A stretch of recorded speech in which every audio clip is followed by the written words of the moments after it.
We need to catch up with oversight and regulation and transparency, but obviously we don't want to burden average citizens with overregulation and government bureaucracy. And I'm proud to be a Teddy Roosevelt Republican who said unfettered capitalism leads to corruption, and we've got to fix this. Republican presidential candidate Senator John McCain with us about an hour ago. The Obama campaign also getting their economic message out this morning. Senator Joe Biden sat down with Joe and me, and we asked him how the Obama-Biden ticket will fix the current financial crisis.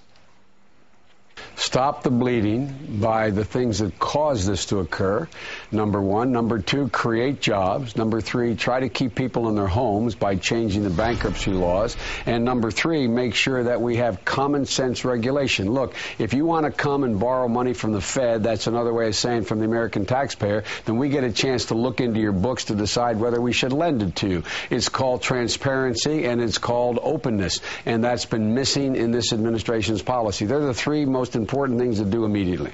You talk about, you say creating jobs like it's something you can do overnight. Yeah, you can. We have banks that need billions and billions of dollars, possibly in a matter of hours. How does the administration to respond to that, a situation that is changing by the minute, and I mean that quite literally? Well, it is changing by the minute. We got to create jobs by going out there with public works projects that, in fact, rebuild the infrastructure in this country to allow corporations to continue to compete, that create real jobs, that give people money to be able to pay for their homes and pay for their food, etc. The other thing is the people who are borrowing the money here are people, in fact, we should make sure that the stockholders of those operations are the ones that pay the price before the taxpayers pay the price. And the idea here is we always get this backwards in this administration. We go bail out the big guy, and the guy on Main Street gets stuck with the tab. And so one of the things we got to be doing is figuring out how, for example, to allow people to stay in their houses, change the bankruptcy laws, allow a bankruptcy judge, instead of someone declaring bankruptcy and maybe losing their house, turn around and say to the lender, look, we're going to reduce the premium. I mean, we're going to not only reduce the interest rate, but the amount of money that's owed to you so that people can stay in their house and you get paid back something. We have to start to look at who are the people who are really getting hurt here and what we can do to do something to help them out. Yep. And the fundamentals of this economy have not been strong. You got $1 trillion in new debt to foreign governments. You're borrowing money from China to pay for Saudi oil. You're making a situation where we're left with a $400 billion debt this year. Why? Because of a war in Iraq at $10 billion a month and a tax policy that, in fact, is as where money's flying out the door for people on the top income. Hey, Senator, it's Joe Kernan. It's great to see you. We appreciate you coming on this morning. Happy to. We're in the middle of trying to figure out what to do with AIG, a Dow component, one of the biggest insurance company in the world. And the question is, the Fed did bail out Bear Stearns, and the rationale was that the damage would have been so systemic that even the little guy would have ended up being hurt if Bear Stearns wasn't bailed out. That set a bad precedent. Now I think everyone thinks they're going to bail everything out. What should we do with AIG if it is going to have ripples through the entire financial system? Should we bail it out, or should we let it fail? You said it correctly in the beginning, in my view. You can't have a policy to bail out every failing financial insurance institution in the United States of America. You got to make sure the shareholders go first before the tax holders go. And we have to see what's going to happen in the next 2-3 days. I don't know the answer. No one knows. I don't know how deep it is at AIG. I don't know whether it is salvageable at all.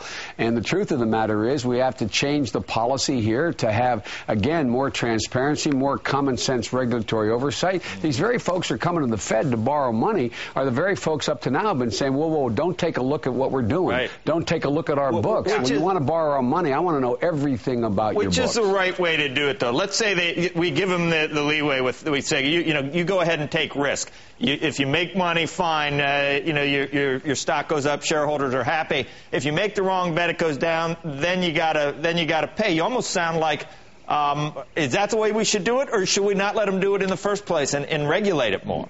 Both. If they want help at the bottom, at the back end, they need transparency at the front end. Let's take a look at the hedge funds that caused all this to begin with. Because there was no transparency whatsoever in the hedge funds, they went out and they bought up all these bad mortgages. They got all these subprime loans. They used them as collateral to go out and make and borrow money for good projects. It turns out when all of a sudden things started to go bad, the very thing they put up as collateral wasn't worth a darn. We had no idea how deep that was. We still don't fully understand because we don't have any regulatory oversight to these guys. That's been this administration's policy. John's been, by his own admission, an adherent of no or virtually no regulation. And so we wonder why we got ourselves in this spot. Barack Obama was calling for a new proposal a year and a half ago, right, saying as he's reminded lots of people now. Well, yeah, but it was here. But the point is, they say he's not ready. Let me tell you, who was ready? Yeah. Who was ready? Who called it? Is this a political plus for your team?